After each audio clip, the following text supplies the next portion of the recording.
Aksi brutal KKB Papua sebabkan 11 prajurit TNI gugur.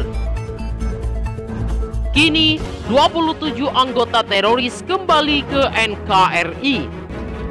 Dilansir dari tribunkaltim.com.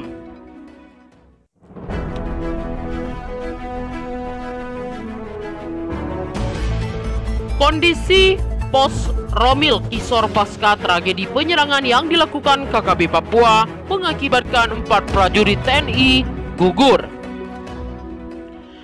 Teror demi teror yang dilakukan sekelompok kriminal bersenjata di Papua tidak hanya mengakibatkan kerugian material, namun juga korban jiwa berjatuhan. KKB Papua dikenal tak kompromi dalam melakukan aksi teror, mulai dari melakukan pembakaran fasilitas umum hingga tak segan-segan melakukan aksi pembunuhan. Korban yang meninggal dunia akibat ulah KKB Papua tidak hanya berasal dari kalangan masyarakat sipil saja, namun juga aparat TNI dan Polri. Tercatat di tahun 2021, KKB telah melakukan 92 kali aksi. Berdasarkan catatan, sedikitnya ada 34 orang menjadi korban, baik TNI, Polri, dan warga sipil. Menyikapi hal itu, Kapolda Papua Irjen Pol Matius Dafahiri mengatakan penindahan hukum kepada KKB akan tetap dilakukan selama sekelompok tersebut masih membuat aksi kekerasan.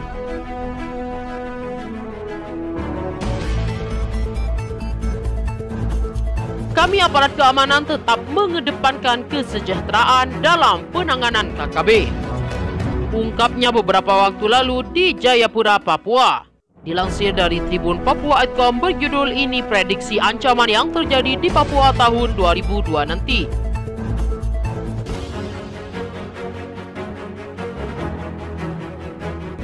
Kata Fakhiri, dalam penayangan KKB Papua, pemerintah daerah memiliki peran penting. Kepala daerah memiliki peran sangat penting untuk bisa mendekati KKB. Bupati memiliki hubungan emosional dengan KKB dibandingkan aparat, jelasnya. Di samping itu, Fakhiri menyebutkan langkah konkret yang dilakukan Polda Papua ke depannya, yakni soft approach. Kami upaya melakukan pendekatan soft kepada semua kelompok, naik masyarakat dan kelompok yang berseberangan idealisme. Sebelumnya, dalam kurun waktu 12 bulan sejak Januari hingga Desember 2021, kelompok kriminal bersenjata telah melakukan aksinya 92 di 5 kabupaten di Provinsi Papua. Hal itu diungkapkan Kapolda Papua Irjen Pol Matius Dafahiri dalam refleksi akhir tahun Kamis kemarin. Kata Fakhiri, ada 92 aksi, sedikitnya ada 34 orang meninggal dunia. TNI 11, Polri 4, sedangkan warga sipil ada 19. Sementara korban luka ia menyebutkan ada 34 orang. TNI 19, Polri 4, dan warga sipil 11. Di samping itu, Jenderal Polisi Bintang 2 ini pun menyebutkan selain korban dari TNI Polri dan warga sipil, KKB pun tidak luput menjadi korban dalam rentetan aksi tersebut.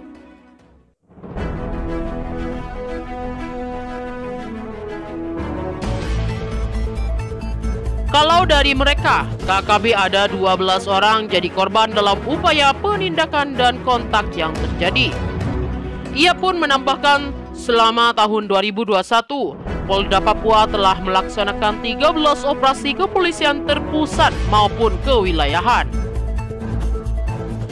Pendekatan persuasif langkah untuk merangkul, terbukti ada 27 pentolan KKB kembali ke pangkuan NKRI.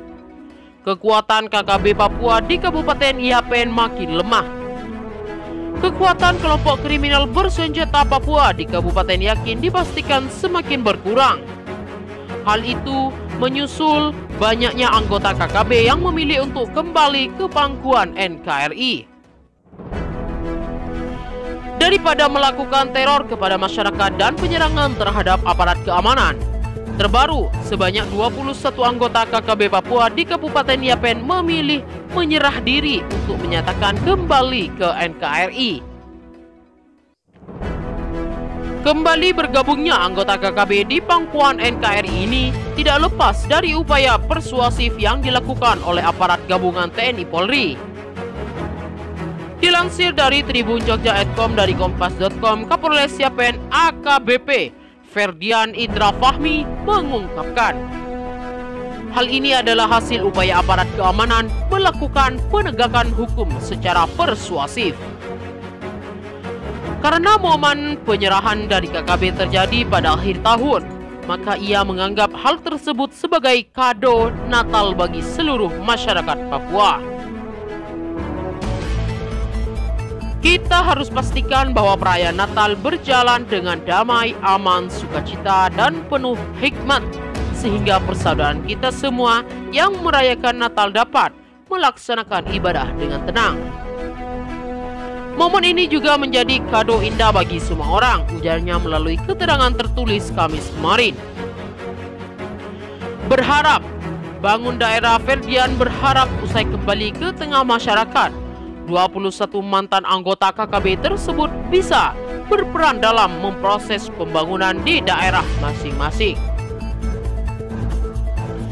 Selain calon generasi penerus bangsa inilah, negara kita, negara Republik Indonesia saat ini berjuang untuk mensejahteraan masyarakat kita dengan menambah kualitas sumber daya manusia khususnya di Kabupaten Yapen. Sementara Komandan Kodim Bilok Loktol Arif Setio memandang momen penyerahan dari 21 anggota KKB tersebut merupakan bukti bahwa TNI Polri tidak selalu identik dengan aksi kekerasan. Menurut dia, dengan penuh kesabaran, akhirnya 21 orang tersebut bersedia kembali ke pangkuan NKRI. Keberadaan kami TNI dan Polri bukan untuk menakut-nakuti. Kita di sini bersama-sama ingin memajukan pembangunan yang ada di wilayah Kepulauan Yapen, tutur Arif.